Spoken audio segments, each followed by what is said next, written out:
transfer news. That is all I seem to be talking about on this channel recently, but it's understandable. We're in the off season. There's a lot of transfer rumours going around with Wrexham FC, and yep, as you can expect, we're back today with another transfer video and just sort of an update video on Wrexham Football Club. So before we get started in today's video, if you are new watching this, please make sure to get down there and subscribe.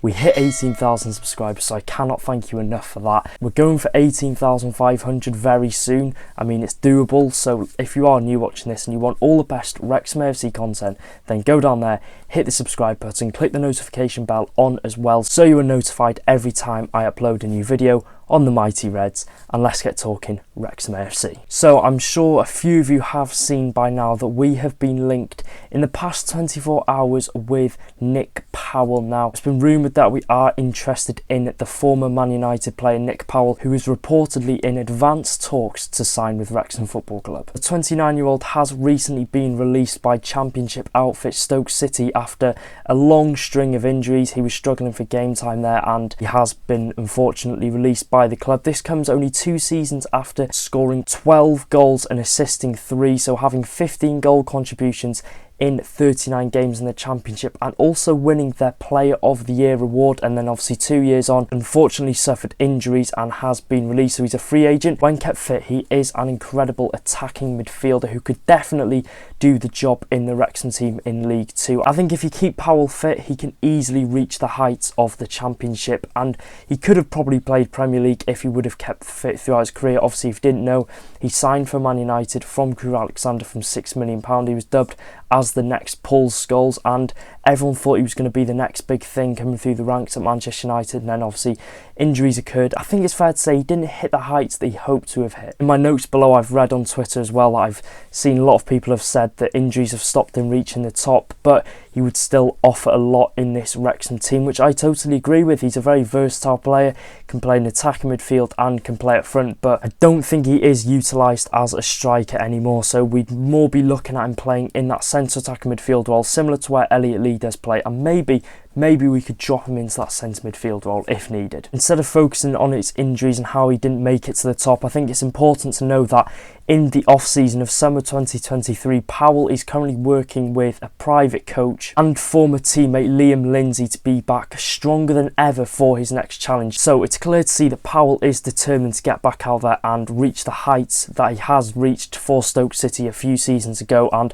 whether he wants to be aiming for another Championship club or whether he wants to test himself, get a new challenge at Wrexham, it's an exciting project. There's a high chance of him being one of the key players and one of the most important players in the team. If he wants that, then it would be a no-brainer. But yeah, it's going to be interesting to see what Powell does do, because obviously he's working hard to get back to his full fitness. I think it's important to know as well, with this being in League 2 now, I think it's more about experience than going out and buying all the best players in the league. Like, I would say like we did in the National League, but of course there's reasons behind signing players. But with Powell, I think one of the key things that he does hold in his game is the experience he has got in the higher leagues. 298 appearances, 198 of those being in the EFL Championship. To be precise, 66% of his games that he's played in his career have been in the Championship, so he carries a vast amount of experience in the Championship, and I think it would be pivotal if we could get that experience that he has gained down to League 2 as we try and gain promotion from League 2 to League 1 this season. Obviously, I'm not jumping the gun, but Powell could play a huge role if we are to get promoted this year. I think another important thing to note is that Powell is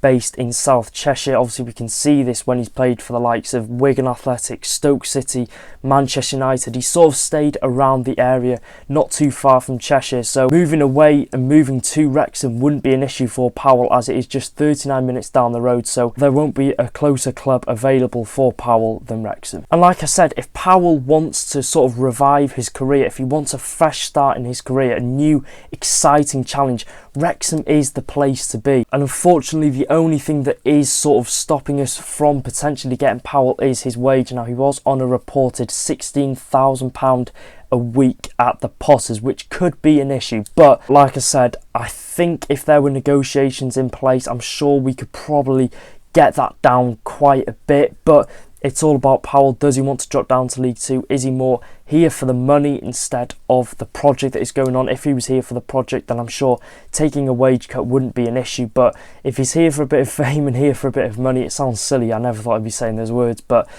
yeah, I don't think he's going to get the £16,000 a week he was on at Stoke here at Wrexham. But I'm sure the fact he would be able to be mates with Robin Ryan will surely be enough for Powell to tempt him to come and sign for us. So if there is truth about Powell being in advanced talks to sign for Wrexham, then it does just show that there obviously are a few other clubs involved trying to sign Powell, but obviously Wrexham hoping to lead the line and hoping to get that deal over the line to sign Powell. For me, I think if we could keep Powell fit, he's definitely one of the best attacking players in the league. He's 29 years old, he's meant to be in the peak of his career. Would he class himself as in the peak of his career right now? I don't think so. Can he get better? Can he reach higher levels now?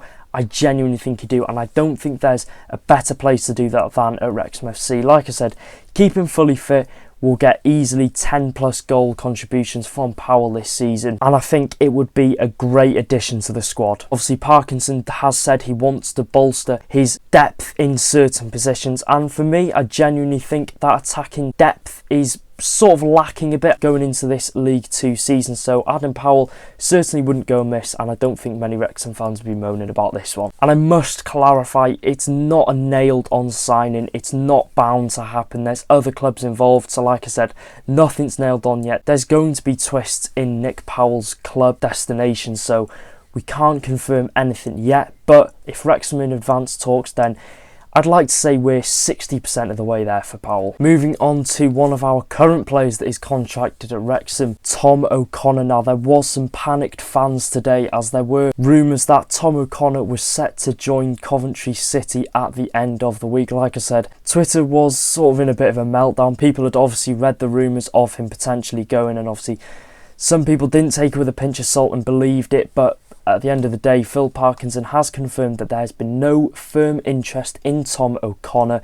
So for now, the Irishman isn't going anywhere. Those rumours obviously weren't true. It's confirmed by the man himself, Phil Parkinson. But yeah, nothing to worry about just yet, as Tom O'Connor, the rumours of him going to Coventry City are debunked by our manager. But the one thing that we can take from that statement from Parkinson is no firm interest. Those three words are key in this potential Tom O'Connor deal away from Wrexham, as to me that indicates that maybe a few clubs have maybe inquired about Tom O'Connor's possibility of a move away from the racecourse ground, but obviously nothing has been close to where Wrexham value him at. But like I said, no firm interest. To me, sounds like maybe a few clubs have asked about Tom O'Connor's availability. For now, our centre defensive midfielder Tom O'Connor isn't going anywhere. And moving on, our EFL trophy group has been announced, bar one under-21 side. We will face in our group Port Vale and Crewe Alexandra. Now, if you're wondering why we have been drawn against two teams that are very close to Wrexham, it is because the group stage draw has been regionalised, so obviously it makes sense Wrexham to have teams closer to the area. Now, it's good to see two teams that will give us a real good test in the group stage, especially Port Vale, who currently do play in League 1. They finished 18th in the league last year, and let's just hope our final under-21 team will be either Liverpool under-21s or Man United under-21s. That'll be a good way to announce our draw. I mean, it's a very strong group that we've got. Do I think we could get out of it? Yes, I think it's definitely possible that we could get out of it, but I mean, every team in there looks like they're going to be a test for us. Staying on the theme of fixtures, it's going to be a busy day for Wrexham AFC tomorrow, as we will know our official fixture list for the upcoming League 2 campaign, our first round draw in the Carabao Cup, which is once again regionalised.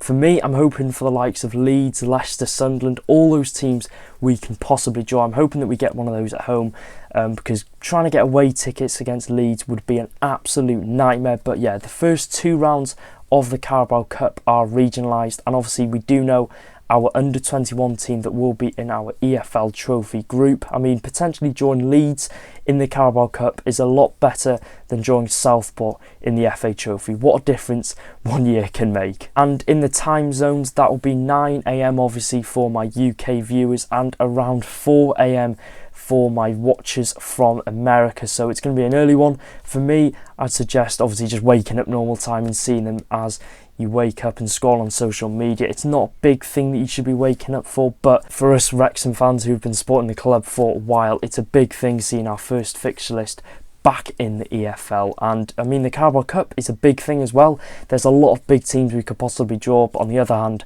there's a lot of teams that we would love to avoid. So yeah, like I said, tomorrow, Thursday, is going to be a hectic day. A lot of things are going to be out. Like I said, fixtures for nearly every competition we'll be competing in next year, bar the FA Cup. That is it for today's video. Let me know in the comment section down below who you want in the first round of the Carabao Cup, and let me know what you think of the potential signing of Nick Powell as a free agent. Obviously, I've said my thoughts in the video. Now it's time to hear yours in the comment section down below. And yeah, that's it from me. Make sure to do all that good stuff. Subscribe to the channel, leave a like rating, drop a comment down below, and I'll see you in the next one. Up the town.